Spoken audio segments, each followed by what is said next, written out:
इन्होंने 10 साल में भारत देश का बेड़ा गर्क कर दिया। इन्होंने नोटबंदी करी, भाई साहब नोटबंदी करी इन्होंने, पूरे देश का बेड़ा गर्क हो गया। कोई फायदा हुआ नोटबंदी से?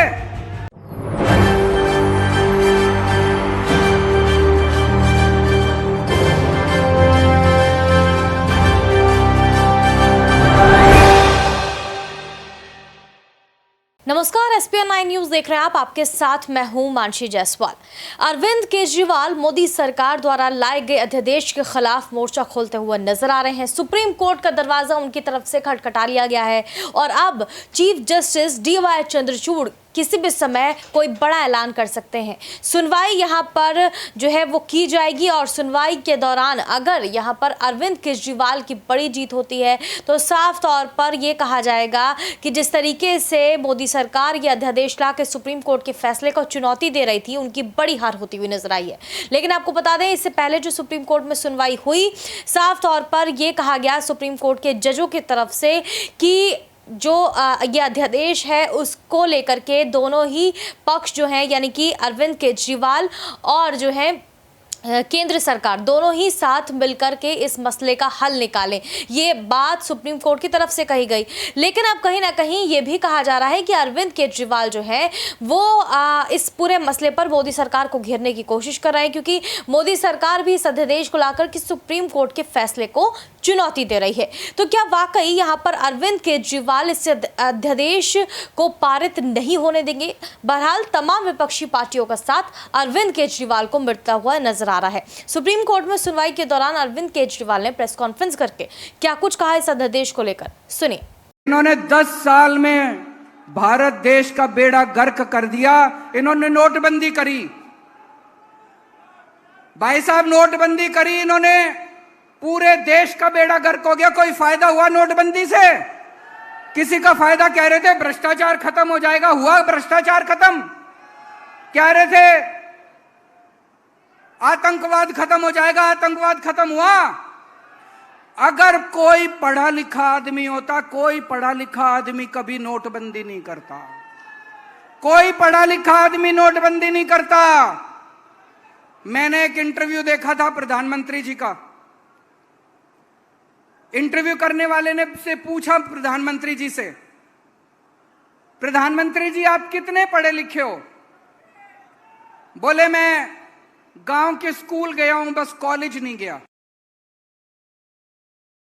उनका भाषण सुना, भाषण में वो कह रहे केवल गांव के कॉलेज नहीं गया। दोस्तों मैं आज पूछना चाहता हूं आप लोगों से, भारत एक महान देश है। भारत का प्रधानमंत्री पढ़ा लिखा होना चाहिए कि नहीं होना चाहिए? क्या एक अनपढ़ आदमी भारत की अगुवाई कर सकता है? भारत को पढ़ा लिखा प्रधानमंत्री चाहिए कि नहीं चाहिए?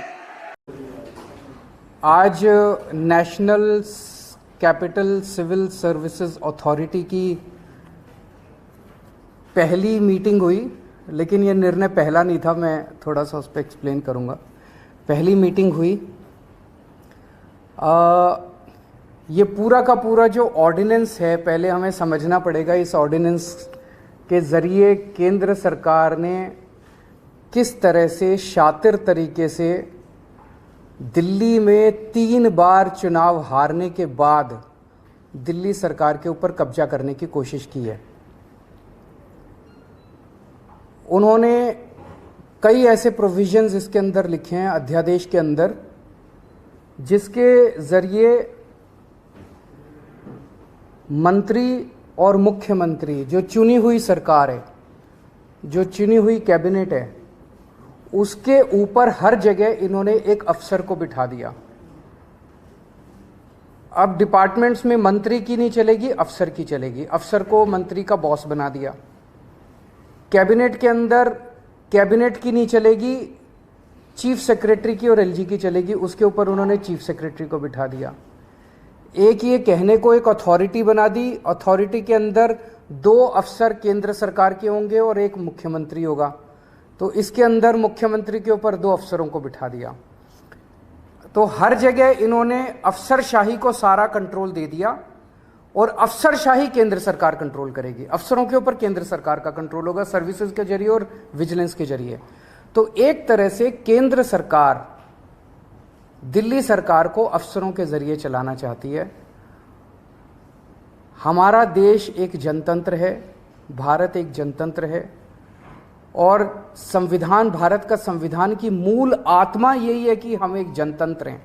जनता सरकार चुनती है और उस सरकार को काम करने के सारे अधिकार होते हैं, और वो सरकार, चुनी हुई सरकार अफसरों के जरिए काम करती है। वो अफसर चुनी हुई सरकार को रिपोर्ट करते हैं। ये शायद दुनिया के इतिहास में पहली बार भारतीय जनता पार्टी ने ऐसा षड्यंत्र रचा है कि अब अफसर जो है वो चुनी हुई सरकार के ऊपर होंगे। क्यों? क्योंकि उन अफसरों के ऊपर केंद्र सरकार का कंट्रोल है। केंद्र सरकार उन अफसरों को कंट्रोल करती है, किसी को भी ट्रांसफर कर सकती है, किसी को सस्पेंड कर सकती है। कि अफसरों के ऊपर केंद्र सरकार का कंट्रोल है और अफसर जो है वो मंत्रियों के ऊपर बैठेंगे। तो जैसे किसी भी डिपार्टमेंट में मंत्री जो है वो अगर कोई आदेश देगा तो अफसर डिसाइड करेगा कि आदेश सही है कि गलत है। अगर अफसर को लगता है कि आदेश सही नहीं है, अगर वो, तो ये बहाना मार के कि वो अफसर आदेश सही नहीं है, वो अफसर आदेश मानने से इनकार कर सकता है। सरकार कैसे चलेगी ऐसे? हम मान लो कहते हैं कि 2 स्कूल बनाने, अफसर कहते हैं नहीं, इस दिल्ली में स्कूलों की जरूरत नहीं है। अगर अफसर लिख दे फाइल पे दिल्ली में स्कूलों की जरूरत नहीं है तो स्कूल नहीं बनेंगे। हम मान लो कहते हैं कि मोहल्ला क्लिनिक 100 और बनने चाहिए। चुनी हुई सरकार कहती है, हम तो जनता में घूमते हैं, हम कहते हैं भाई जनता मांग रही है इस इलाके में करोल बाग में एक मोहल्ला क्लिनिक बनाओ। अफसर कहता है नहीं, करोल बाग में मोहल्ला क्लिनिक की जरूरत नहीं है, बस फिर मोहल्ला क्लिनिक नहीं बनेगा। हम कहते हैं यहाँ पे पानी गंदा आ रहा है, अफसर लिख देता है पानी ठीक आ रहा है, बस पानी ठीक आ रहा है, फिर अफसर ने लिख दिया पानी ठीक आ रहा है। फिर हम कहते हैं यहाँ पे गंदगी बहुत ज़्यादा हो गई है, अफसर कहता है नहीं गंदगी नहीं है, सही है, तो बस फिर सही है। तो ये अफसर को पावर दे दी। कैबिनेट जितने निर्णय लेगी, कैबिनेट मतलब सुप्रीम बॉडी, चुनी हुई सरकार की सुप्रीम बॉडी जिसमें सारे मंत्री होते हैं, मुख्यमंत्री उसका अध्यक्ष होता है। तो कैबिनेट जो भी निर्णय लेगी वो निर्णय सही है कि गलत है, ये चीफ सेक्रेटरी डिसाइड करेगा। तो चीफ सेक्रेटरी डिसाइड करेगा कैबिनेट ने निर्णय सही लिया कि गलत लिया, और फिर वो एलजी को रिकमेंड करेगा। एलजी उस पे कैबिनेट के किसी भी निर्णय को पलट सकता है। ये तो संविधान में भी नहीं दे रखा कि एलजी किसी भी निर्णय को पलट सकता है। इन्होंने नया एक संविधान बदल दिया और ये अथॉरिटी बनाई है कि अथॉरिटी के अंदर मुख्यमंत्री बैठेगा, मुख्यमंत्री के सर पे 2 अफसर बैठेंगे। तो ये एक बहुत बड़ा षड्यंत्र है। अथॉरिटी की जो मीटिंग है, अथॉरिटी कितना फ्यूटाइल एक्सरसाइज है इससे आप समझ सकते हो। ये पहली मीटिंग हुई, इसके पहले एक फाइल आई मेरे पास 15 दिन पहले, लास्ट वीक ऑफ मई में। उस फाइल में वो एक ऑफिसर को सस्पेंड करना चाहते थे। उसको फाइल को पढ़ने के बाद मेरी 3-4 क्वेरीज थी, क्लैरिफिकेशंस थे। तो मैंने फाइल पे लिखा कि ये 3-4 मेरे क्लैरिफिकेशंस हैं और इनका जवाब दिया जाए। उसके बाद मैं बताऊंगा कि मीटिंग किस दिन होगी, कितने बजे होगी और कहाँ होगी। वो 3 या 4 क्लैरिफिकेशंस क्वेश्चंस मैंने लिख के फाइल पे भेजे। वो फाइल मेरे पास फिर वापस नहीं आई, वो फाइल सीधे एलजी के पास चली गई और उस फाइल पे लिखा गया कि अथॉरिटी के 3 मेंबर में से 2 मेंबर्स की सहमति हो गई है, 1 मेंबर की सहमति नहीं है, इसीलिए इसको अप्रूव। तो वो तो हमेशा ही उन दोनों की सहमति है, वो तो दोनों केंद्र सरकार के ऑफिसर्स हैं और मैं ही उसमें अकेला हूं। तो मतलब मैं अगर कोई उस मीटिंग के अंदर क्वेरी भी करता हूं, क्लैरिफिकेशन भी मांगता हूं, तो मेरी क्लैरिफिकेशन के जवाब भी देने की जरूरत नहीं है।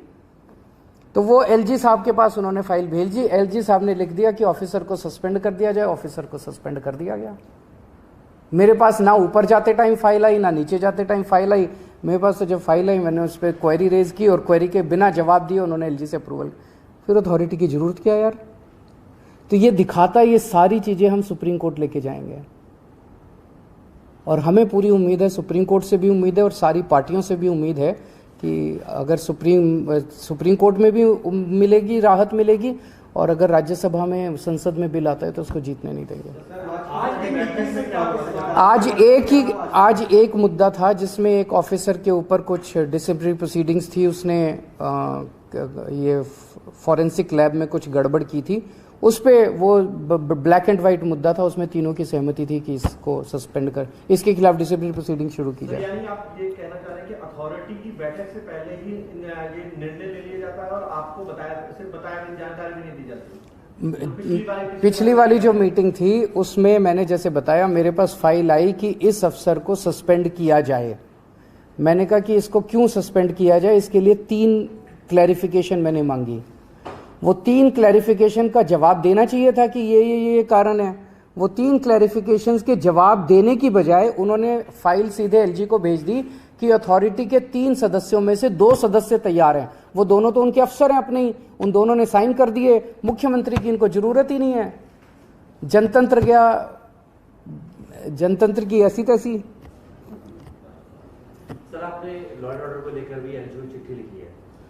पूरे दिल्ली के अंदर पहली बार हो रहा है जो इतने बड़े संडे का दिन था ना, शायद संडे को 4 मर्डर एक साथ दिल्ली के अंदर हुए। पूरे मैं लोगों से मिलता रहता हूँ, दिल्ली के लोगों के मन में दहशत है और मैंने एलजी साहब को लिखा है कि कुछ करें। एलजी साहब भी करें, अमित शाह जी भी करें, दोनों मिलकर दिल्ली के लॉ एंड ऑर्डर को सुधारें। जैसे दिल्ली में हमने एजुकेशन ठीक कर दी, हमारे पास जो जो क्षेत्र थे उनमें से कई क्षेत्र ठीक कर दिए। अगर आज लॉ एंड ऑर्डर, हम पंजाब में हमारे पास लॉ एंड ऑर्डर पहली बार आया। शुरू में आपने देखा कितनी दिक्कत हुई, क्योंकि वो पुरानी सरकारों ने कितना गंद मचा रखा था। आज पंजाब लॉ एंड ऑर्डर के मामले में दिल्ली में टॉप के 1-2, इंडिया टुडे का शायद सर्वे आया था, टॉप के स्टेट्स में माना जाता है। लॉ एंड ऑर्डर इतना शानदार कर दिया हम लोगों ने पंजाब के अंदर। दिल्ली में अगर लॉ एंड ऑर्डर हमें दे दिया जाए, अगर पुलिस का कंट्रोल हमें दे दिया जाए दिल्ली के अंदर, देखिए हम कितना अच्छा लॉ एंड ऑर्डर करके दिखाते हैं। तो एलजी साहब को मैंने लिखा, पहले थाना लेवल कमिटीज होती थी हर विधानसभा के अंदर, हर थाने के ऊपर। उस थाना लेवल कमेटी का अध्यक्ष होता था लोकल एमएलए और उसके नीचे आरडब्ल्यूएस होती थी, उसमें काउंसलर्स होते थे सारे उस इलाके के, उसमें वहाँ के प्रबुद्ध नागरिक होते थे। महीने में एक बार ये कमेटी मिला करती थी। इस कमेटी को रिवाइव करने की ज़रूरत है।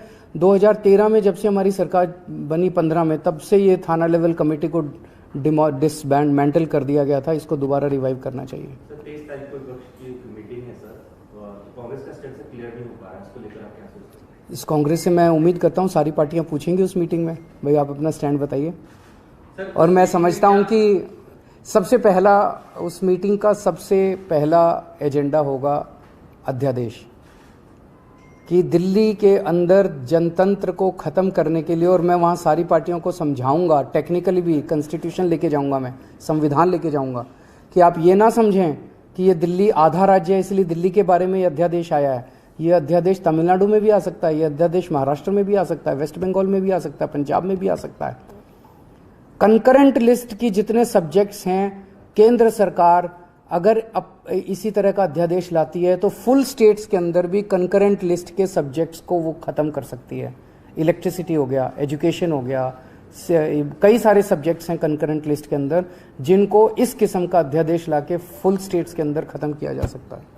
तो सुना आपने किस तरीके से यहाँ पर बड़ी बातें वो कहते हुए नजर आए। साफ तौर पर मोदी सरकार पर उन्होंने बड़ा हमला बोला और सुप्रीम कोर्ट के फैसले को चुनौती देने को लेकर के उन्होंने मोदी सरकार पर हमला बोलते हुए कहा कि मोदी सरकार जो है वो सुप्रीम कोर्ट से भी ऊपर खुद को मानती है। बहरहाल इस खबर को लेकर आप क्या सोचते हैं, हमें कमेंट करके जरूर बताएं। देश और दुनिया की तमाम बड़ी खबरों के लिए देखते रहिए SPN 9 न्यूज।